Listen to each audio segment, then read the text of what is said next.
It's 7 p.m. Wednesday, October 16th, here in Seoul. Coming up on NEWSCENTER tonight. South Korea and Indonesia conclude talks that will pave the way for a bilateral agreement aimed at boosting trade and investment between the two nations. South Korea's central bank lowers its key policy rate by a quarter percentage point to boost growth amid weak exports and consumption. It's now back to the record low last seen in 2017. Working level talks between Seoul and Tokyo end with little progress, but the two sides agreed to make further efforts to resolve bilateral economic and historical issues. This while Japanese Prime Minister Shinzo Abe stresses the need to continue dialogue with South Korea. And at the first national ceremony commemorating the 1979 Busan-Masan Democratic Protests, President Moon Jae-in says the public wants a, quote, better democracy, adding that no authority will reign over the people. NEWSCENTER begins now.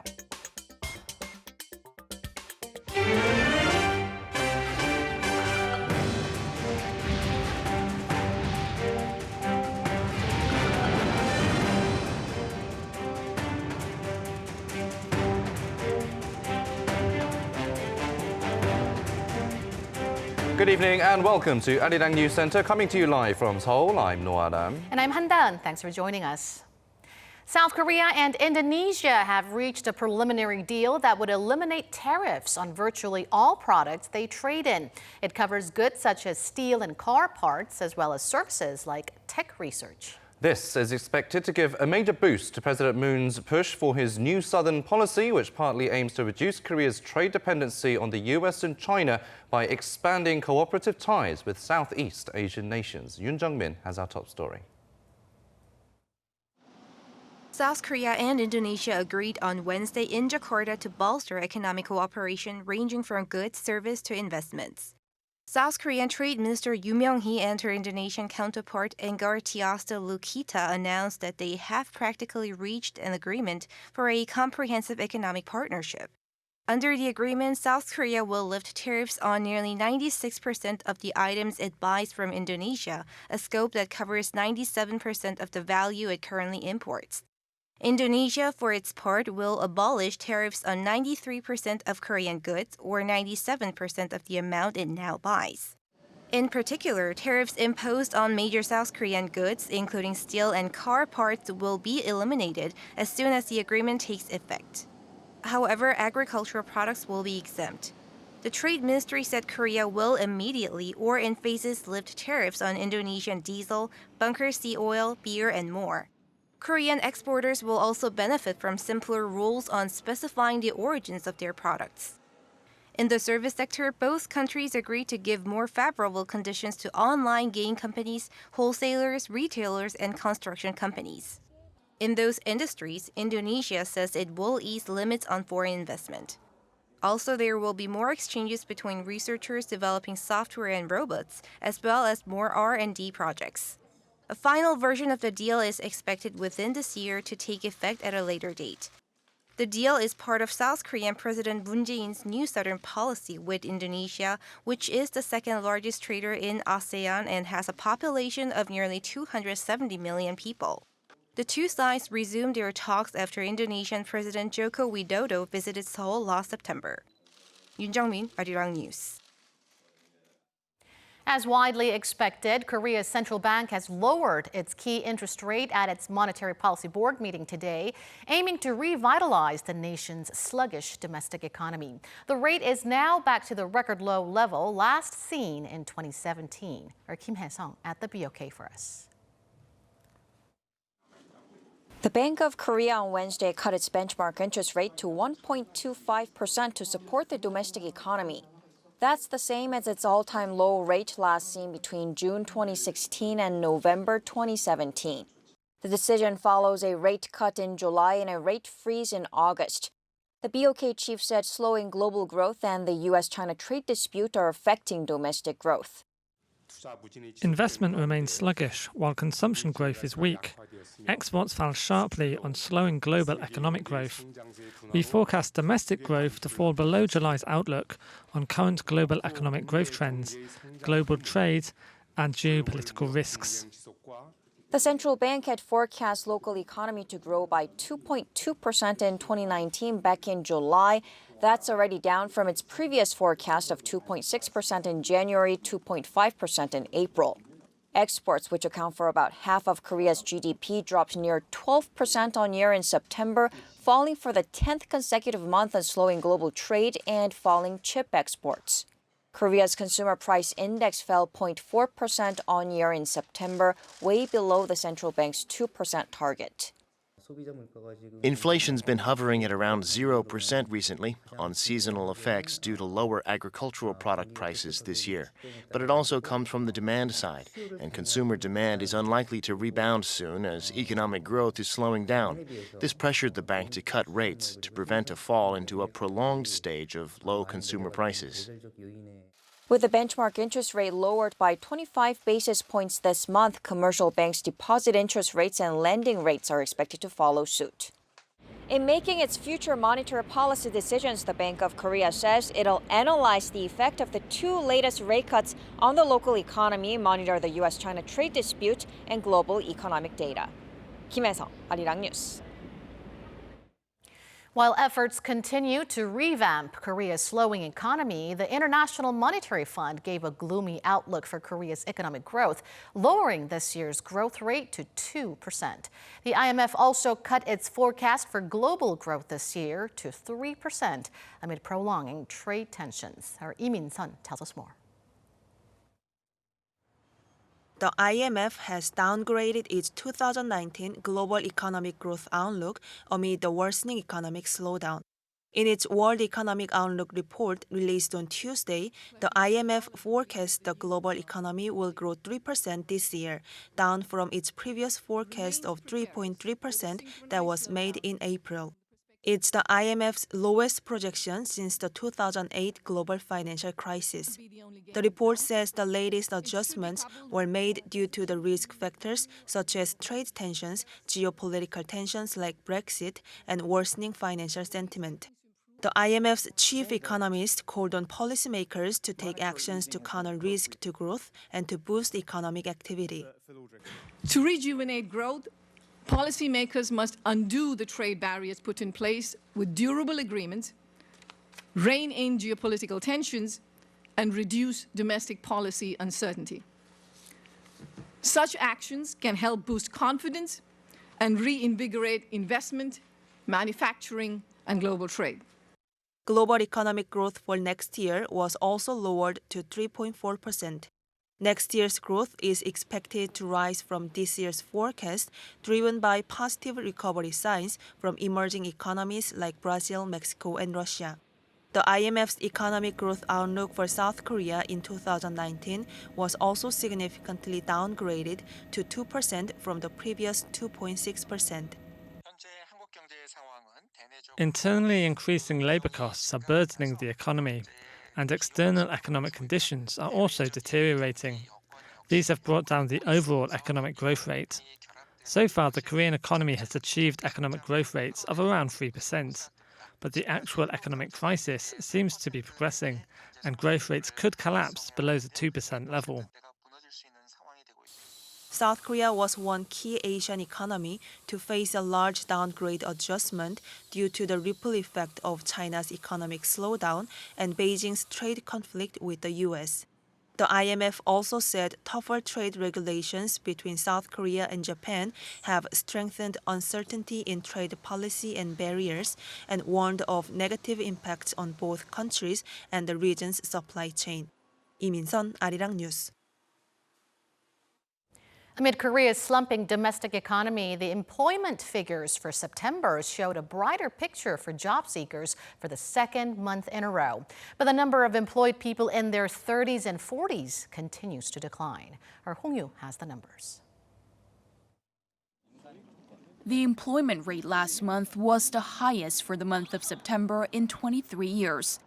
But looking at employment by age group, people in their 30s and 40s still saw their number of jobs fall for the 24th consecutive month, while more people in their 20s, 50s, and 60s found jobs. According to Statistics Korea, the number of people employed was more than 27.4 million, with 348,000 new jobs added on year.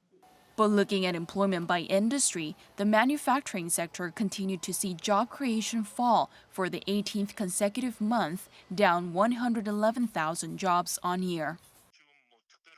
Jobs in manufacturing will continue to fall due to its loss of competitiveness. The same goes for the wholesale and retail industries, with more people turning towards mobile and online shopping rather than offline shopping. The expert added that because the fall in manufacturing jobs contributed to the fall in employment for people in their 30s and 40s, the job losses for these people are not likely to be recovered anytime soon. Meanwhile, the unemployment rate was the lowest in 5 years for the month of September at 3.1%. That is a 0.5 percentage point drop on year. At a macroeconomic finance meeting on Wednesday, the first Vice Finance Minister Kim Yong-bom said that there has been an improvement in both the quantity and quality of employment, but uncertainties in the internal and external environment remain. Employees above 65 years old increased remarkably to 231,000, but so has the elderly population. Kim pointed out that structural factors such as population growth slowdown are hampering job growth. The government plans to make efforts to implement policies aimed at boosting the economy while steadily pushing for structural reforms to counter mid to long-term risks. Hong Yu, Arirang News. South Korea and Japan held working-level diplomatic talks this afternoon to discuss Tokyo's wartime forced labor and export curbs. The meeting comes a week ahead of South Korean Prime Minister's visit to Japan to attend the Emperor's enthronement ceremony. Oh Jung-hee reports. Following through on their promise to meet once a month, senior diplomats of South Korea and Japan met Wednesday to discuss the issues that have recently divided them. South Korea's Director General for Asian and Pacific Affairs, Kim Jong-han, met with his Japanese counterpart Shigeki Takizaki at Seoul's Foreign Ministry. The main talking points, the South Korean Supreme Court ruling last year calling for Japan to compensate the people it used in wartime forced labor, and Tokyo's export restrictions. The South Korean side pointed out that Japan's export curbs are retaliation for that court ruling and called for the restrictions to be quickly withdrawn while highlighting the need to continue dialogue. South Korea also brought up its concerns about radioactive waste from the 2011 Fukushima meltdown. That is, regarding how Japan is considering dumping contaminated water to the sea and the bags of radioactive waste that were lost over the weekend due to Typhoon Hagibis. This working-level meeting comes a week before South Korean Prime Minister Lee Na-kyun visits Japan to attend Emperor Naruhito's enthronement ceremony. According to Seoul's Foreign Ministry, talks between Prime Minister Lee and Japanese Prime Minister Shinzo Abe have not been confirmed but are highly likely. Prime Minister Abe has also highlighted the need to mend ties with Seoul. Speaking at a meeting on Wednesday, Abe said it's imperative to continue dialogue with South Korea, and it hopes there will be an opportunity for ties to be rebuilt. However, the Japanese leader still put the blame on Seoul, saying South Korea is breaching trust by supposedly violating their 1965 agreement. Oh Jung-hee, Arirang News. The founder and CEO of the Japanese company Fast Retailing, Tadashi Yanai, whose empire includes the clothing store Uniqlo, has denounced the Japanese government for the way it's treating South Korea. In an interview published Monday by the Japanese weekly Nikkei Business, Yanai said it's odd that Tokyo is behaving aggressively towards Seoul despite their worsening ties. Yanai's brands have taken a beating from a boycott by South Koreans of Japanese companies. He said, in fact, that the Abe administration has become hysterical in its dealings with South Korea, and he understands why Koreans have responded the way they have. Marking the 40th anniversary of the Busan-Masan Democratic Protests, President Moon Jae-in says the Korean people want a, quote, better democracy. He was speaking today at the first national ceremony to commemorate the movement in which Koreans rose up against military rule. Shin Se-min reports. President Moon Jae-in said Koreans want to further advance the nation's democracy, saying they want a better democracy. 사람들이 진정으로 나라의 주인이 되는 민주주의, 국가적 성취가 국민의 생활로 완성되는 민주주의를 향해 국민과 함께 나아가겠습니다. Attending the first national commemorative event marking the 40th anniversary of the Busan-Masan Democratic Protests, one of the key events in the nation's democratic transformation against military rule under Park Chung-hee administration in 1979, the president said no state agency will be able to reign over the people. He added that government institutions exist for the sake of the people, not for the sake of their organizations. Such comments are seen as a way of expressing the president's stern resolve in reforming the nation's prosecution, which has long been criticized for abusing its excessive authority, again reiterating his promise that such reform will continue despite the resignation of the justice minister earlier this week. The president also pointed to the lack of government-level compensation for those who were victimized during the protests and offered his apology for the human rights violations that occurred. The Busan-Masan Democratic Protests, which broke out in the nation's southern cities, were public movements against the dictatorship of the Park Chung-hee regime, and they helped the nation eventually transform into a democracy. 신세민, Arirang News. North Korean leader Kim Jong-un appears to be focusing on consolidating power amid growing speculation that he is to make another big decision following reports of him visiting symbolic sites. Kim Ji-yeon reports. North Korea's Korean Central News Agency reported Wednesday that the great leader rode a white horse through the first snow of the snow-covered Baekdusan mountain. The report went on to praise Kim Jong-un for leading the country tenaciously towards a battle line of superpowers. The report also said Kim had visited construction sites of hospitals and a beverage factory in Sanjeon County, traditionally a move that aims at consolidating his leadership by showing him working to improve the people's living conditions.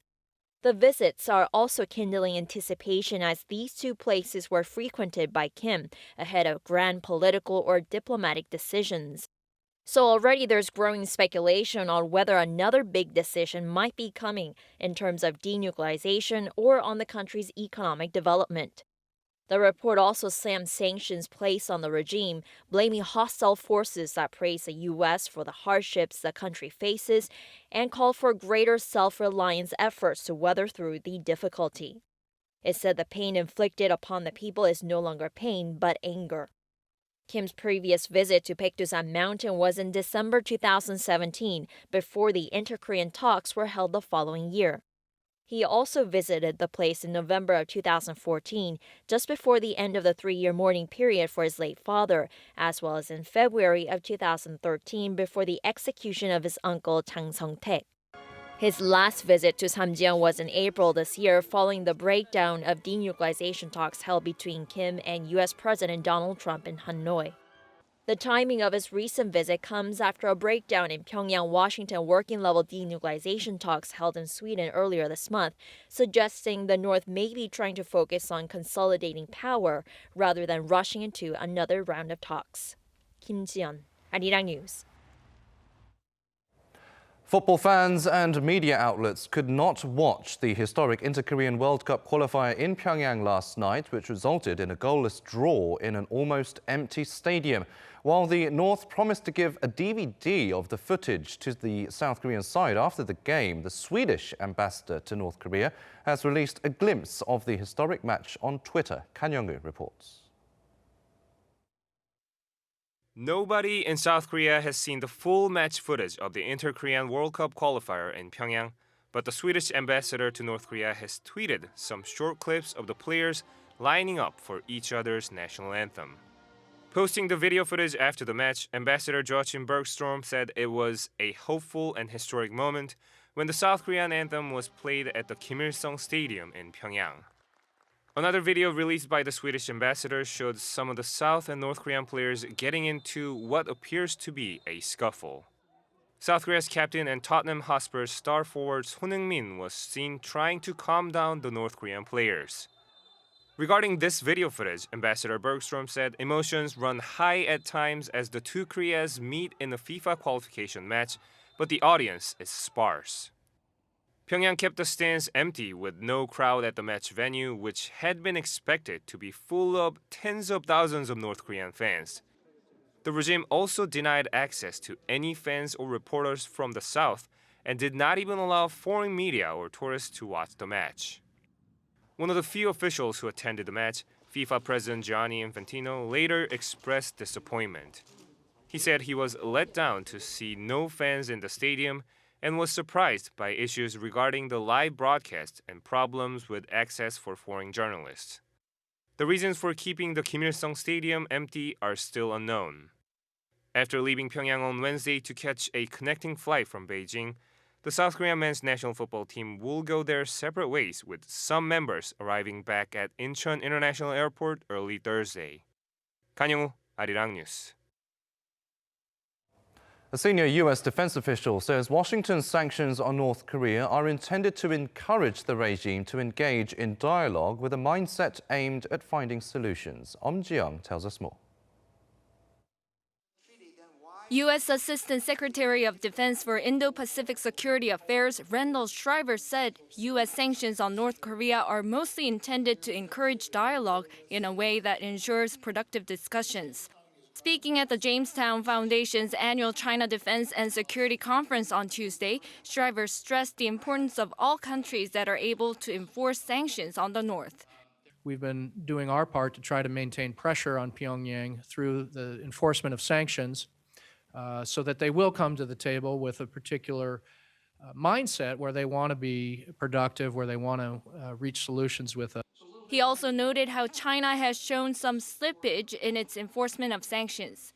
And what we're seeing from China right now, unfortunately, is some slippage in the enforcement of the sanctions, particularly when it comes to ship-to-ship transfers happening in their territorial waters. He said the Chinese shoulder a lot of responsibility when it comes to North Korea evading sanctions, despite publicly backing the most recent UN sanctions on the regime. Shriver added that China should admit to the fact that it has been an important partner to North Korea in helping Pyongyang build modern infrastructure. He stressed that Beijing can do much better in pressuring Pyongyang to bring the regime back to the negotiating table. Regarding the working level talks in Sweden earlier this month, he said that it was an attempt to rebuild diplomacy in the Korean peninsula. Ji-young, Arirang News. China has released a strong worded statement warning the U.S. to scrap its legislation supporting Hong Kong protesters. The three bills were passed in the House of Representatives with an overwhelming consensus in a rare show of bipartisan unity. Oh Soo-young reports. China has warned the United States to stop meddling in its domestic affairs after the House of Representatives passed legislation supporting pro-democracy protesters in Hong Kong. Beijing's Foreign Ministry on Wednesday released a statement that expressed strong indignation over the passing of the so-called Hong Kong Human Rights Act. Ministry spokesman Gang Shuang in the statement called on the US to immediately scrap the subsequent review of the act and warned that if it's put into effect, bilateral ties would be severely harmed. He warned China would take forceful countermeasures against the move. US lawmakers on Tuesday had shown rare bipartisan support in passing bills to defend the civil rights of protesters in Hong Kong. One bill would end Hong Kong's special trading status with the US that sets it apart from mainland China, unless the US State Department annually verifies that Hong Kong authorities are upholding human rights and the rule of law. A second bill proposes banning exports of items that could be used for crowd control purposes, such as tear gas and rubber bullets. Another bill is a resolution that recognises Hong Kong's special relationship with Washington and condemns China's interference in the semi-autonomous city. Since June this year, Hong Kong has seen massive rallies, first against an extradition bill that would have allowed people to be sent to mainland China for trial, then turning into a wider movement for democracy. For years, the people of Hong Kong have faced a barrage of unjust and harsh restrictions on their freedoms, and those who have stood up for their rights have been met with a cruel crackdown. In Congress, Democrats and Republicans in the House and in the Senate stand united with the people of Hong Kong. If America does not speak out for human rights in China because of commercial interest, then we lose all moral authority to speak out for human rights any place in the world. For the three bills to come into effect, the Senate has to vote on the legislation, before the measures are delivered to the White House to be signed into law or vetoed by President Trump. 오수영 Arirang News. A special train began its journey from Seoul Station this morning, symbolizing a new era of bilateral partnership between South Korea and the Association of Southeast Asian Nations. The ASEAN Korea train is carrying some 200 high-ranking officials, journalists, and students from Korea and the ASEAN member countries. A top presidential official speaking today looked to the future as both sides celebrate 30 years of friendly ties. The launch of ASEAN-Korean trade today will begin the journey of our next 30 years together.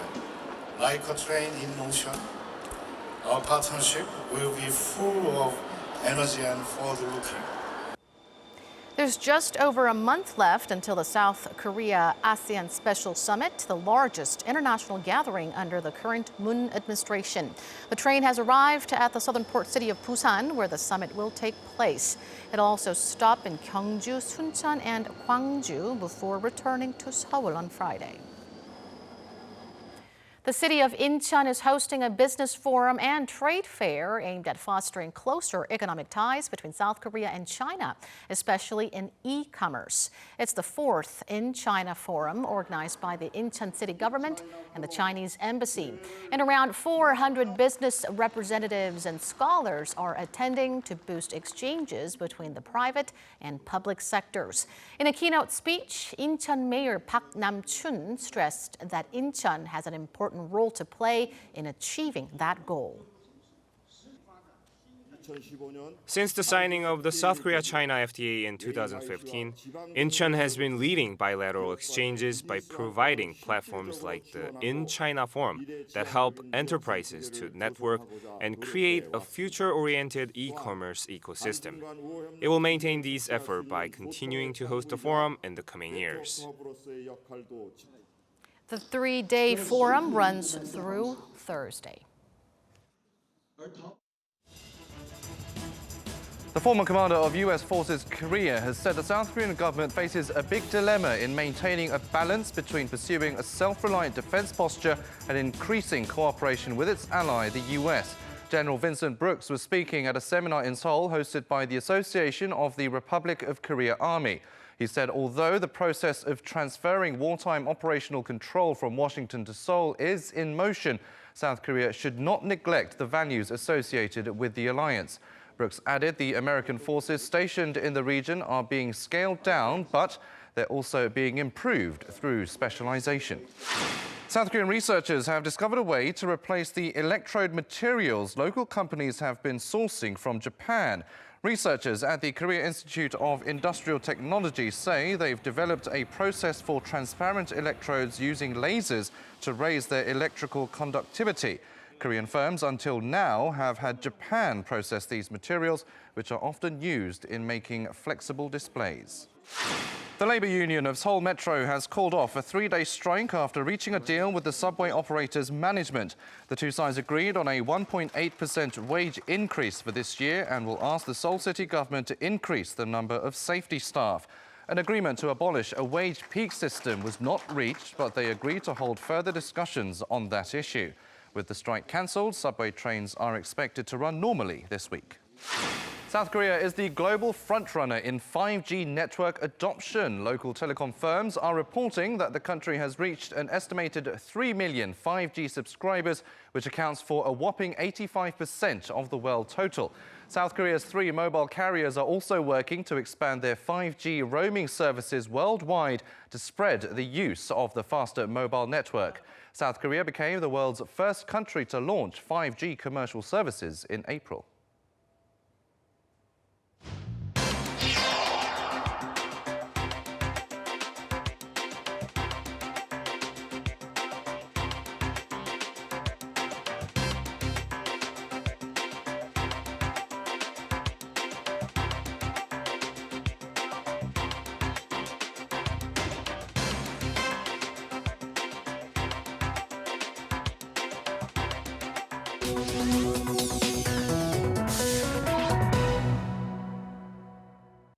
It It is that time now where we take a look at some of Arirang's digital media content. And today we have another episode of Koreator where foreigners share their love for Korea.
It's very difficult to find the right clothes to wear as the fluctuations in temperature are huge these days. That's right, and the air feels different as soon as the sun sets. For more details, let's turn to our Michelle Park at the Weather Center. Michelle. The nation stayed under clear skies with fine dust concentration at a moderate level. However, various parts of the city are expected to see some fog and the temperatures will drop fast into our night. And tomorrow is going to be cloudier than today, and the temperature will not drop significantly for the time being, staying over the average temperature for this time of the year by 2 to 3 degrees Celsius. Now, the country will have a warmer start to our day tomorrow, so it will begin at 12 degrees Celsius. Now, Daejeon and Daegu will make it into the teens as well, and Busan and Jeju are slightly higher at 14 and 15 degrees, respectively. Checking out our daytime highs, now the Mercury will have a 10-degree boost, and Seoul, Busan, and Jeju will be marking up to 22 degrees Celsius. And fine autumn weather is in store for us. In fact, the cloudy skies will brighten up into the weekend, and now the temperature will fluctuate by around 10 degrees, but the daytime high is expected to stay mild in the 20s. Now I'll leave you with the weather conditions around the world.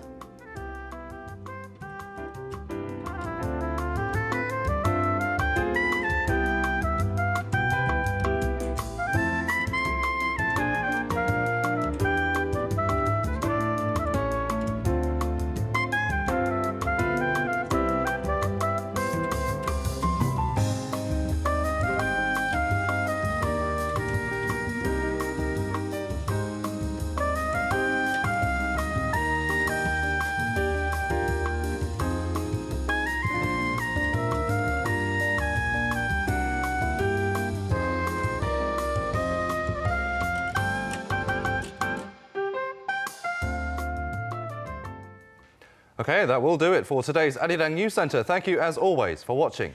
Keep it tuned to Arirang for news in depth coming up next.